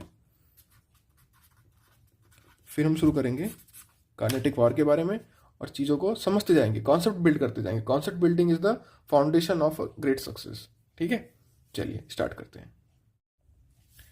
फ्रेंच के बारे में पढ़ते हैं हम। ठीक है, तो फ्रेंच ईस्ट इंडिया कंपनी जो बनाई गई, फ्रेंच ईस्ट इंडिया कंपनी 1664 में बनाई गई। ठीक है, इतना याद रखना है आपको इसमें।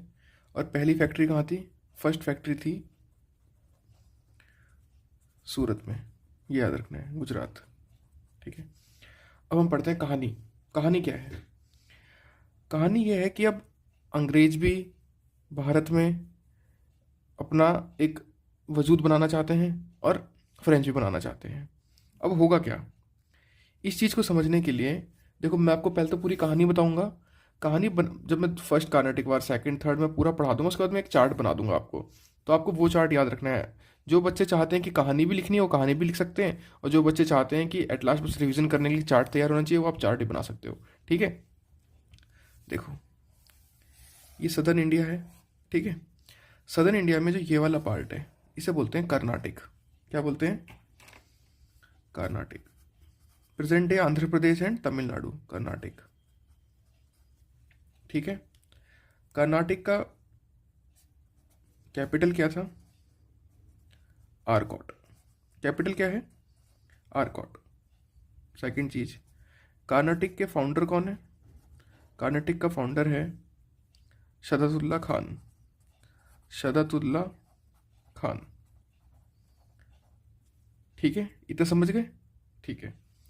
अब शहदतुल्ला खान के बाद दोस्त अली आता है, यहाँ पे सक्सेसर होता है इसका, और दोस्त अली के बाद अनवरुद्दीन। अनवरुद्दीन। ठीक है। कर्नाटक में ही दो जगह ऐसी हैं, एक है पौंडीचेरी और एक है मद्रास। पौंडीचेरी और एक है मद्रास। पौंडीचेरी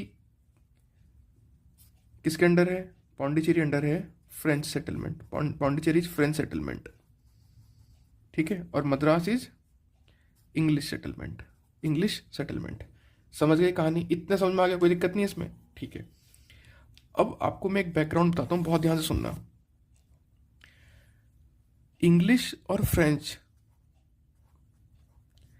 दे were rival outside India also. Bharat के बाहर भी ये लोग राइवल थे एक दूसरे के। कैसे? ऑस्ट्रेलिया का जब ऑस्ट्रिया का जब रूलर जब खत्म हो गया, ऑस्ट्रिया का जब रूलर खत्म हो गया, तो इंग्लिश और फ्रेंच दोनों ने सोचा कि ऑस्ट्रिया पे कब्जा करने के लिए। किसने? इंग्लिश ने भी और फ्रेंच ने भी। ठीक है। ऑस्ट्रिया क्या है? इट्स अ, यहाँ ये है, ऑस्ट्रिया में पोर्ट सिटी है वेस्ट यूरोप की।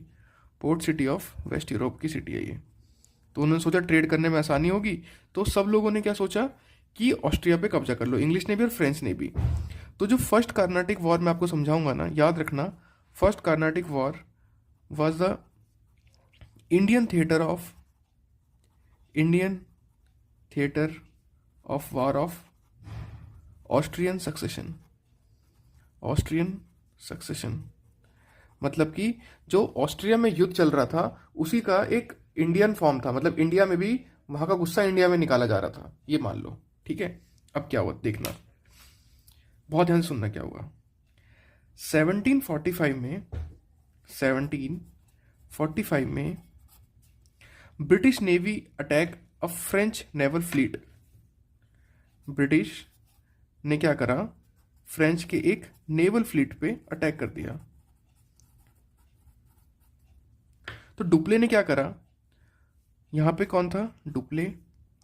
याद रखना कि जो डुप्ले है ना, डुप्ले स्पेलिंग है डुप्ले, DUPLEIX, इसको बोलते हैं डुप्ले। डुप्ले है, ये कौन है? ये founder of French power in India. He was the founder of French power in India. कौन? डुप्ले। याद रखना इस चीज को आप लोग।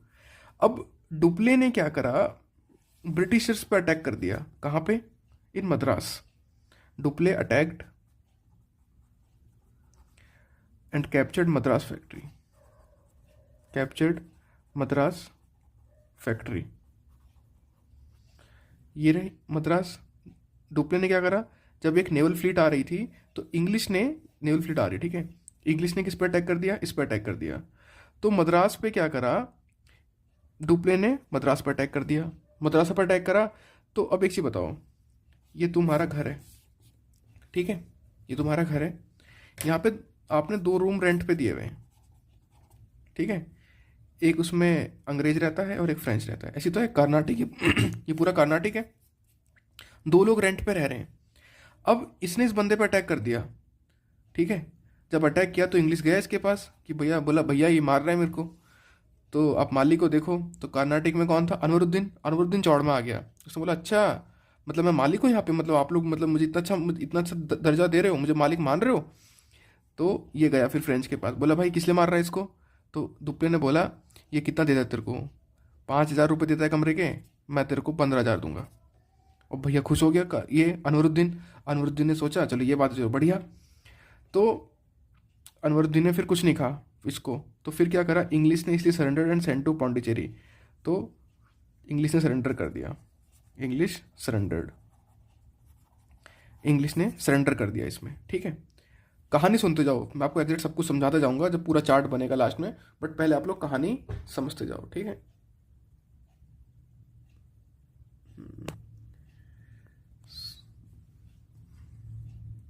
ठीक है, समझ में आ गया इतना? ठीक है। अब क्या हुआ, जब इतनी बात चल रही थी, अब आगे क्या हुआ, इतना समझ में आ गया? ठीक है, आगे चलते हैं। दिमाग में रखना है सब कुछ जो चल रहा है।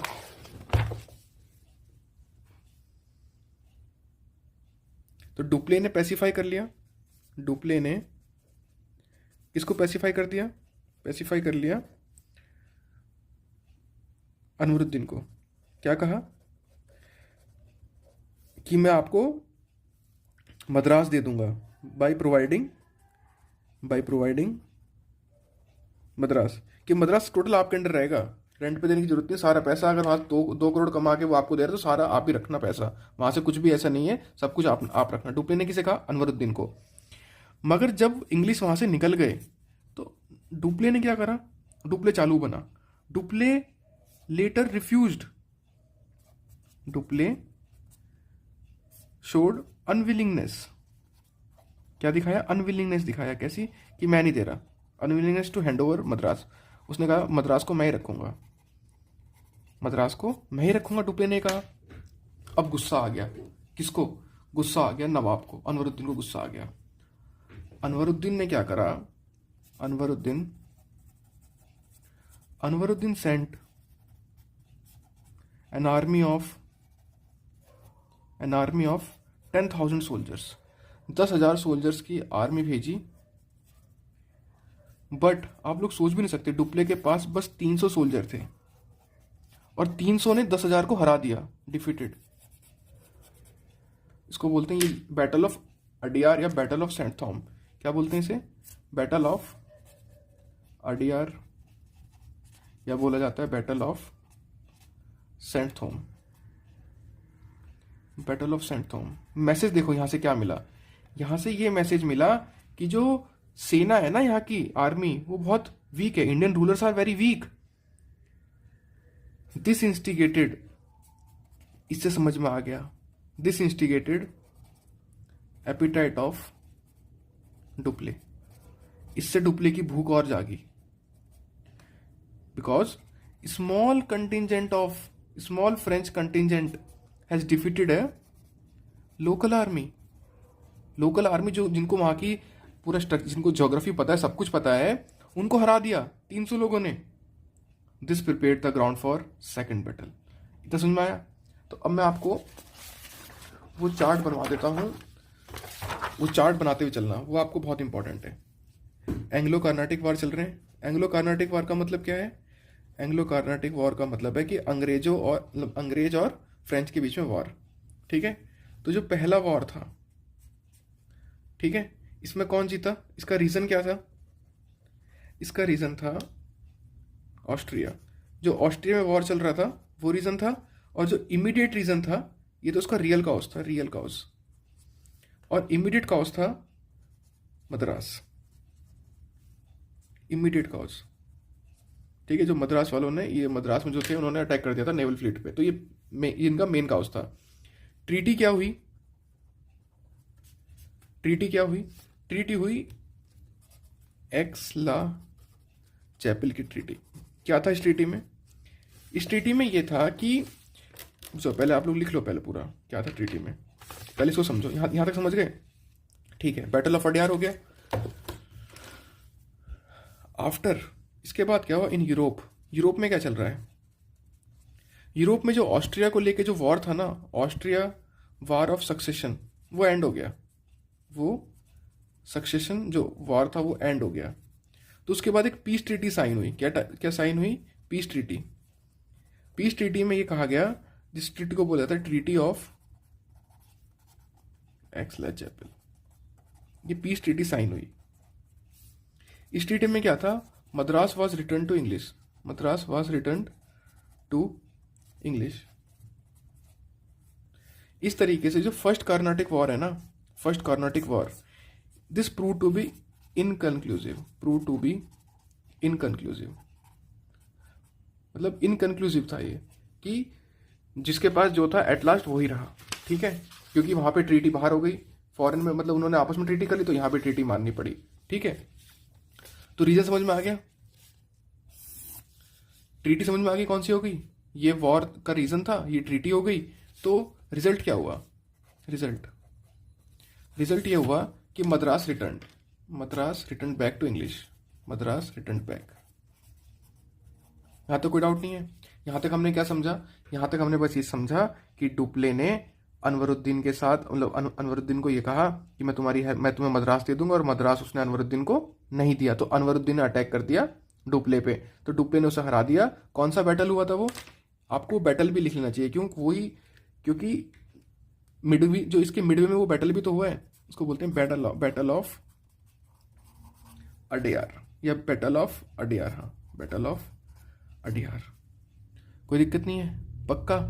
तो ये बैटल ऑफ अडेयार किस किस के बीच में था? ये था फ्रेंच वर्सेस अनवरुद्दीन। और एंग्लो कार्नाटिक वार, जो फर्स्ट एंग्लो कार्नाटिक वॉर था, ये दोनों अलग अलग चीज़ें याद रखना, बट हुए साइमल्टेनियसली, मतलब उसके बाद ये हुआ है। फर्स्ट कार्नाटिक वॉर किस किस के बीच में था? French versus English. इसमें कौन जीता? फ्रेंच जीता, इंग्लिश हारा। इसमें फ्रेंच जीता और अनवरुद्दीन हारा। तो पहले फर्स्ट कार्नाटिक वॉर है, फिर बैटल ऑफ अडेयार है। समझ गए? ये कॉन्सेप्ट समझ गए? ठीक है, उसके बाद देखो क्या हुआ। इसको बैटल ऑफ सेंट थोम भी बोलते हैं, बैटल ऑफ अडेयार को याद रखना। अब इस बैटल को जीतने के बाद it increase the hunger of Dupleix, ये मैंने आपको पहले ही बता दिया।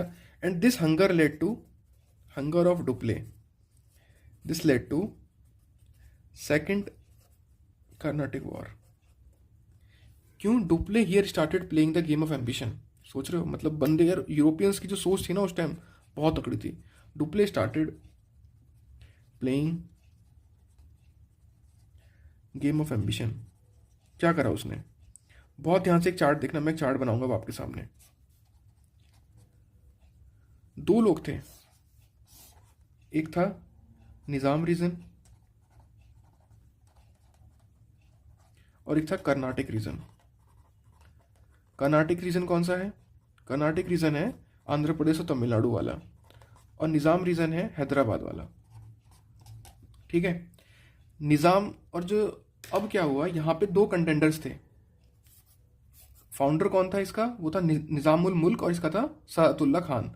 उसके बाद, अब आपको पूरी हिस्ट्री नहीं जाननी, बस ये पता होना चाहिए कि यहाँ पे दो बंदे लड़ रहे थे। एक का नाम था नासिर जंग, एक का नाम था मुजफ्फर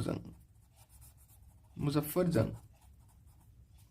यहाँ पे भी दो लोग लड़ रहे थे इस रीजन में आने के लिए। एक का नाम था चंदा साहिब और एक का नाम था अनवरुद्दीन। दोनों ये यहाँ पे फाइट कर रहे हैं कि कौन इसमें यहाँ पे वो बनेगा, निजाम बनेगा, और यहाँ पे कौन नवाब बनेगा। बात चल रही है, मतलब इस तरीके से मामला चल रहा है। तो डुप्ले बहुत चालू था। यहाँ आ गया डुप्ले, फ्रेंच का बंदा है ये। इसने क्या करा? इसने मुजफ्फर जंग और चंदा साहिब को, ये इन्होंने तीनों एक साथ मिल गए। ये तो एक्सीडेंट में मर गया था बाद में, he died in accident. Muzaffar जंग, चंदा साहिब और डुप्ले, इन तीनों ने एक साथ मिलके क्या करा? इन तीनों ने एक साथ मिलके अनवरुद्दीन पर अटैक कर दिया। दे अटैक द अनवरुद्दीन पर अटैक किया। कौन से बैटल में? इस बैटल को बोला जाता है बैटल ऑफ अंबर।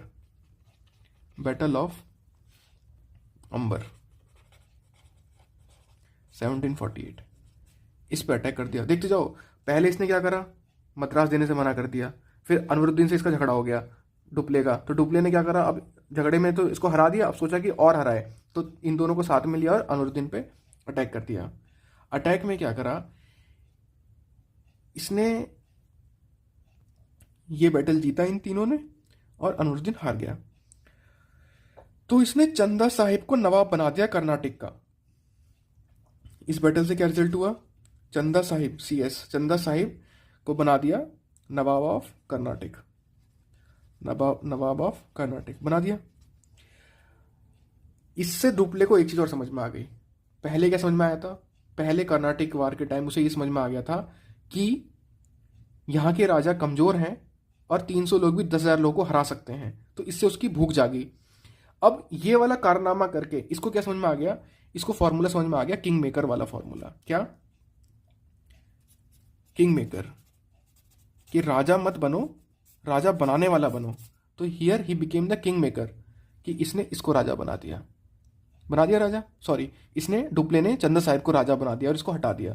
तो अब और भी जो लोग हैं ना इंडिया में, वो लोग सोचने लग गए कि अच्छा ये लोग राजा बनाते हैं, इनसे जाके दोस्ती करो। तो कभी कोई बंगाल में कोई आएगा कि भैया हमें राजा बना दो, कभी कभी कोई आएगा, कभी कोई आएगा, बट डुप्ले से नहीं, और लोगों से भी, जो भी इंग्लिश का जो भी मिलेगा, भैया हमें राजा बना दो। तो किंग मेकर वाला फॉर्मूला यहां से इवॉल्व हुआ। याद रखना इस चीज को, कॉन्सेप्ट बताता जा रहा हूं, बहुत ध्यान से देखते जाओ, ठीक है। अब क्या हुआ? सेकंड बैटल ऑफ, इसको क्या बोलते हैं, बैटल ऑफ अंबर, ठीक है। अब तुम भाई राजा बनाओगे किसी को, तो क्या होगा, तो तुम्हें कुछ रिटर्न में कोई चीज मिलेगी। तो Dupleix was successful in having his people on the thrones, Nizam में भी और कर्नाटक में भी। तो डुप्ले को क्या मिला रिटर्न में? Dupleix got big returns from the ruler, big returns मिले। क्या क्या मिला? चंदा साहिब ने डुप्ले को, he gave 80 villages in Pondicherry, Pondicherry के 80 गांव दे दिए टू डुप्ले, दे दिए। और एमजे ने क्या करा, मुजफ्फर जंग ने, आप विश्वास नहीं करोगे, 20 लाख रुपए दे दिए, 20 लाख रुपीज इन कैश, ठीक है। And Dupleix was made honorary governor from river Krishna river से लेके टू कन्याकुमारी तक क्या बना दिया, डुप्ले को ऑनरी गवर्नर बना दिया। सोच रहे हो मतलब क्या चल रहा है? मतलब एक यूरोपियन आएगा, किसी को राजा बनाएगा और रिटर्न में गिफ्ट्स लेगा, इस तरीके से रूल करने के लिए गवर्नर बन जाएगा, ऑनरी गवर्नर बन जाएगा। तो ये जो फॉर्मूला है ना, ये इवॉल्व किसने करा? ये फॉर्मूला इवॉल्व करा डुप्ले ने। समझते जाओ, कॉन्सेप्ट बिल्ड हो रहे हैं अब। ये फॉर्मूला इवॉल्व तो करा डुप्ले ने, बट इसे अप्लाई किसने करा? इस फॉर्मूले को अप्लाई किया इंग्लिश ने। अंग्रेजों ने इसे अप्लाई करा, फ्रेंच वालों ने खोजा। अब देखना आगे जो कहानी चलेगी ना, ये सब डुप्ले के फॉर्मूले पे काम करेंगे ये लोग।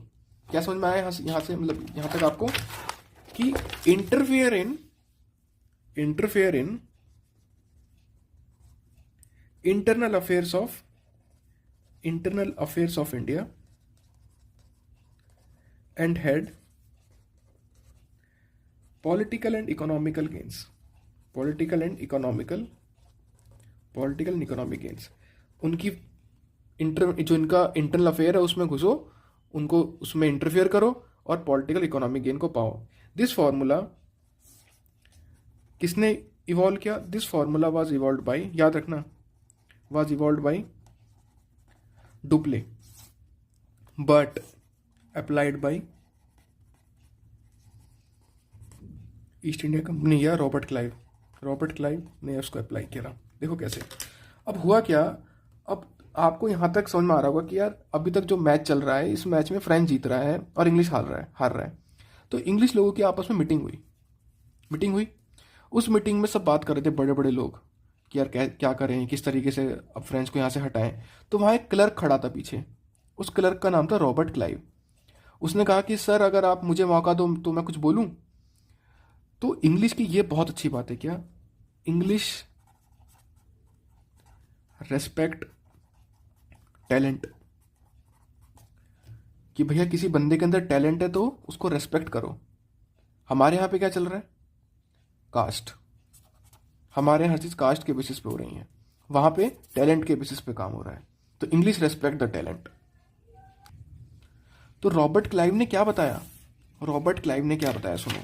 रॉबर्ट क्लाइव ने एक आइडिया दिया, ये चार्ट फिल करना, याद रखना, ये कहानी चल रही है बस अभी। तो रॉबर्ट क्लाइव ने क्या करा, रॉबर्ट क्लाइव ने मोहम्मद अली को, जो अनवरुद्दीन का लड़का था, अभी कौन बैठा हुआ है राजगद्दी पे वहां पे, चंदा साहिब, अनवरुद्दीन का लड़का कौन है, मोहम्मद अली। रॉबर्ट क्लाइव ने क्या कहा कि मोहम्मद अली को राजा डिक्लेयर कर दो यहाँ का, मतलब नवाब डिक्लेयर कर दो। किसने कहा, रॉबर्ट क्लाइव ने कहा कि मोहम्मद अली को यहाँ का नवाब डिक्लेयर कर दो। और मोहम्मद अली उस टाइम कहाँ था? मोहम्मद अली डुप्ले और चंदा साहिब के डर की वजह से तिरुचिरापल्ली में था, जिसको आज की डेट में तिरछी कहते हैं, तिरुचिरापल्ली। टुडे तिरची जो है तमिलनाडु में, वहाँ पर। ठीक है। अब मोहम्मद अली वहाँ गया हुआ था। अब क्या करा डुप्ले ने, बहुत ध्यान सुनना, डुप्ले ने और चंदा साहिब ने अटैक कर दिया तिरची पे। और ये मोहम्मद अली कहाँ है? यहाँ पे। देखते जाना, बहुत ध्यान से देखना इस वाली कहानी को। ये तिरची है, ठीक है, ये तिरची है। ये क्या है? ये आरकोट है। आरकोट में बैठता है नवाब, ठीक है। नवाब कौन था? चंदा साहिब। और डुप्ले, ये रहा डुप्ले, यहाँ पे बैठता है चंदा साहिब। अब मोहम्मद अली यहाँ पर है, ठीक है। अंग्रेजों ने क्या बोला? इसको नवाब बना दिया। अंग्रेजों ने कहा कि तुम हो भैया यहाँ के नवाब। और डुप्ले के हिसाब से कौन नवाब है? डुप्ले के हिसाब से चंदा साहिब नवाब है। तो जब अंग्रेजों ने इसको डिक्लेयर करा नवाब, तो चंदा साहिब और डुप्ले दोनों मिलके चले गए यहाँ पे। चंदा साहिब और डुप्ले दोनों ने जाके तिरछी पर अटैक कर दिया, जहाँ पे जिस फोर्ट में था ये, ठीक है। अब अंग्रेज बहुत चालू थे। जैसे ही इन्होंने यहाँ अटैक करा, अंग्रेजों ने अटैक कर दिया यहाँ पर। और इंग्लिश ने एक काम और करा, एक आर्मी के अपने ग्रुप को एक को यहाँ भेज दिया। अब एक चीज बताओ, चंदा साहिब यहाँ पे, डुप्ले भी यहाँ पे। आरकोट में तो कोई राजा ही नहीं है। चेस के गेम में जो होता है, ऐसे ही यहाँ पे भी यही है कि राजा तो होना चाहिए लड़ने के लिए। अब चंदा साहिब को जैसे ही पता लगा कि घर पर अटैक हो गया है, चंदा साहिब वापस भैया फिर रिटर्न हो गया। चंदा साहिब यहाँ आ गया वापस। अब यहाँ कौन बचा? यहाँ तो सिर्फ और सिर्फ अब कौन बचा? डुप्ले बचा। और यहाँ पे ये रास्ते में आ रहा है। जब जब चंदा साहिब रास्ते में आ रहा था, तो तंजौर के राजा ने इसे रास्ते में ही मार दिया, ठीक है। अब इस टाइम क्या हुआ? Therefore in 1752 French were defeated at, French हार गए एट तिरची। फ्रेंच हार गए और मोहम्मद अली को सेव कर लिया। किसने? अंग्रेजों ने। और मोहम्मद अली को क्या बना दिया? यहाँ का नवाब, ठीक है। तो ये जो वॉर है ना, this is called the second Carnatic war. किस किस के बीच में हुआ? यहाँ पे मोहम्मद अली और ये इस तरफ थे और डुप्ले एक तरफ था। तो at the end of second Carnatic war, at the end of second Carnatic war क्या हुआ इसमें? अब साइन हुई treaty of Pondicherry. Treaty of Pondicherry, इसमें क्या था? इस ट्रीटी ऑफ पौंडीचेरी में फ्रेंच जो थे, they were will be confined only to stabilize themselves in Hyderabad, और इंग्लिश आ गए आरकोट में। और मोहम्मद अली को वहां का नवाब बना दिया। अब इस चार्ट को फिल करो। Second Anglo Carnatic war, reason क्या था? रीजन था खुद डुप्ले की वजह से हुआ ये, ठीक है। और क्योंकि डुप्ले की एपिटाइट, उसकी भूख जागी, ठीक है। और ट्रीटी क्या हुई? ट्रीटी ऑफ पौंडीचेरी हुई, ठीक है। और रिजल्ट क्या हुआ? वो हैदराबाद तक कन्फाइन हो गए, ठीक है। एक चीज और याद रखना इस चीज में, सेकंड कर्नाटिक वॉर के बाद क्या होता है,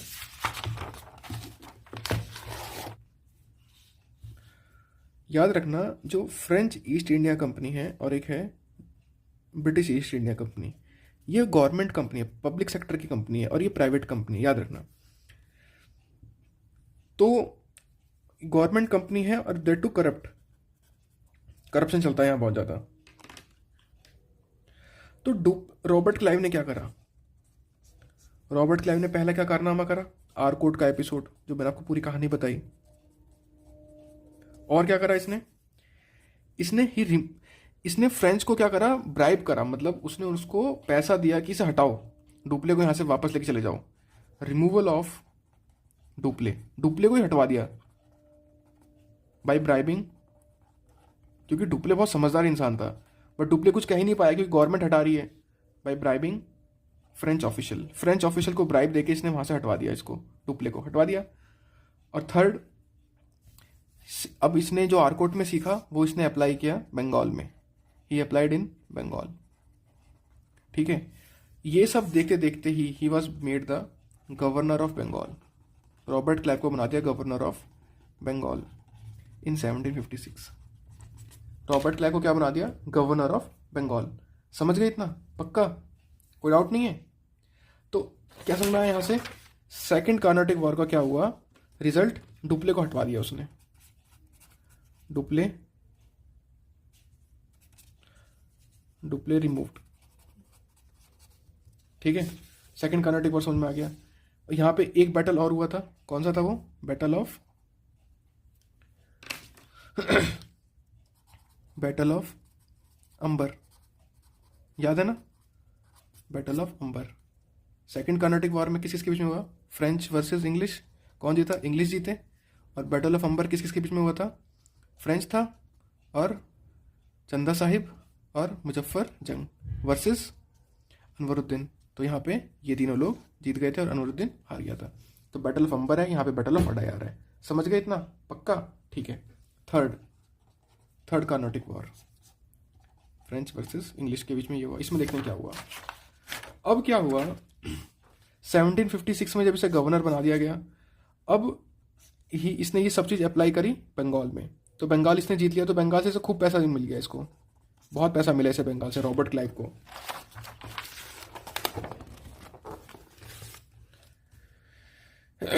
अब क्या बोलते हैं, यूरोप में एक वॉर और चल रहा था, 7 year war.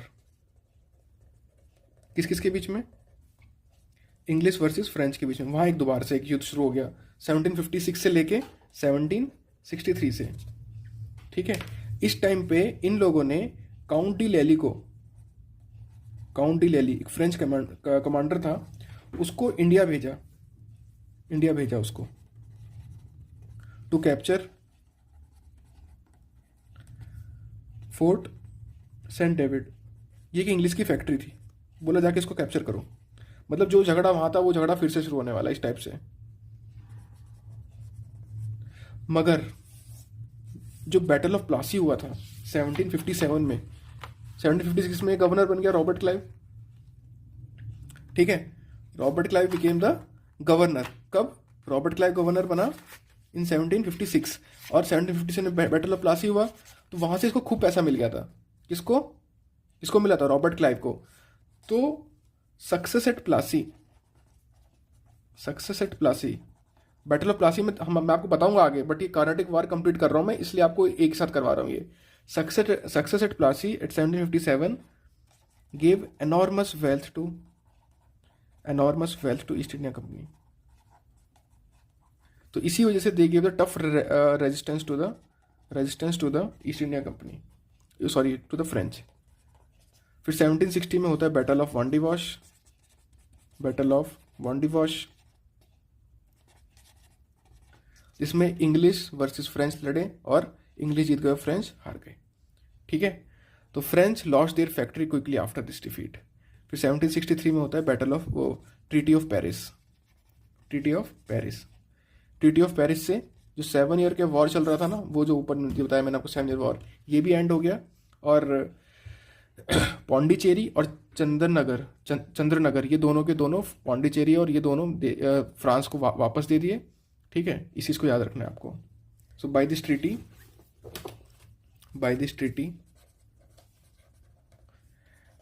Treaty French factories were given back to them, वापस दे दी गई। But they could no longer fortify it, अब उस पर घेराबंदी नहीं कर सकते थे। They could not fortify it, घेराबंदी नहीं कर सकते थे अब। ठीक है, तो इस वाली चार्ट को फिर से पकड़ो। रीज़न क्या था? 7 ईयर वॉर जो चल रहा था वहाँ पे, कहाँ? यूरोप में। ट्रीटी क्या हुई? ट्रीटी ऑफ पेरिस हुई। ठीक है, क्या कहा गया ट्रीटी ऑफ पेरिस में? कि फ्रेंच को वापस दे दी जाएगी, जो उनकी सेटलमेंट से वापस दे दी जाएंगे, बट वो फोर्टिफाई नहीं कर सकते। इसमें आपको याद रखना है, जो ये थर्ड कार्नाटिक वॉर है, इसको बोला जाता है बैटल ऑफ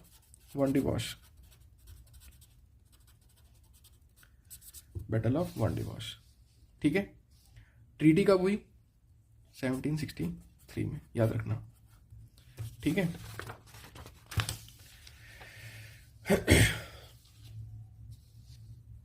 कोई डाउट नहीं है ना?